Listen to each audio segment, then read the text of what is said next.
আসসালামু আলাইকুম। আজকে আমি মিনি কিচেনে গরুর কলিজা রান্না করব। এখানে আমি পেঁয়াজটাকে একটু বেরেস্তা করে রেখেছি একটু সুবিধার্থে, তাতে দেখানোর জন্য। এই জন্যে বেরেস্তা করতে সময় লাগে, তাই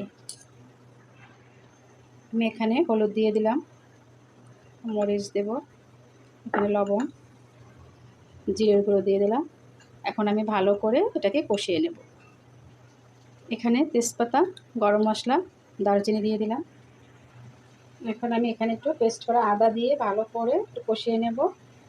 আপুরা, তোমরা এখানে আমার একটা লং ভিডিও দিয়েছি আজকে, তোমরা অবশ্যই একটু দেখবা আর আমাকে একটু সাহায্য করবা, একটু সাবস্ক্রাইব করবা। নতুন চ্যানেল ইউটিউব খুলেছি, তোমরা যদি আমাকে একটু সাহায্য না করো কে করবে বলো? অবশ্যই তোমরা একটু সাবস্ক্রাইব করবা। আর এখানে আমি গরু কলিজা নিয়েছি, কলিজাটাকে আমি সিদ্ধ করে রেখেছি, এখন আমি দিয়ে দেবো পাতিলে। আমি এখন ঢাকনাটা দিয়ে দিই যাতে তাড়াতাড়ি হয়ে যাবে। গরুর কলিজাটাকে অবশ্যই তোমরা আগে সিদ্ধ করে নেবে। এখানে জিরার গুঁড়ো, ধনিয়ার গুঁড়ো আর গরম মশলার গুঁড়ো ছিল, আমি সেটাও দিয়ে দিলাম। আগে একবার দেবো আর শেষে আবার একবার দেবো। আর তোমরা অবশ্যই একটু দেখবা, লং ভিডিও হলেও তোমরা একটু কষ্ট করে দেখবা, দেখলে আমারও সুবিধা, তোমরা একটু সাহায্য করবা। তোমরা তো জানো মিনি কিচেনে কাজ করা কত কষ্টের। দেখো আমি ভাত রান্না করেছি, এই দেখো পাতিলের কী অবস্থা, একদম কালি হয়ে গেছে, হাতের কী অবস্থা। তারপর তোমাদের জন্য একটু করি, তোমরা একটু দেখবা, তোমাদেরকে ভালো লাগবে, তোমাদের শৈশবের স্মৃতির কথা মনে পড়বে।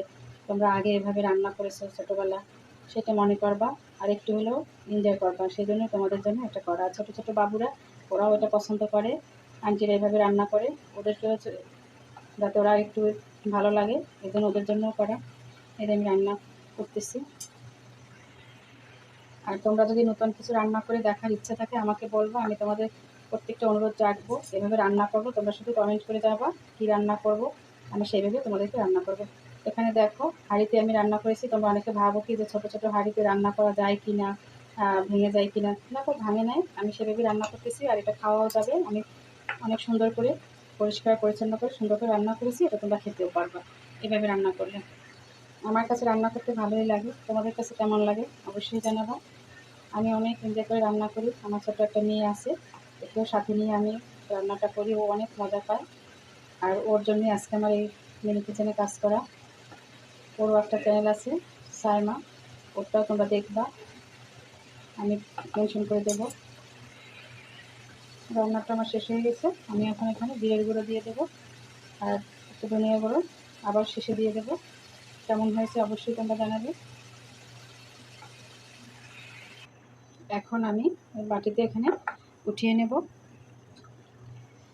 এই যে উঠানোটা একটু রিস্ক হয়ে যায় কারণ অনেক গরম।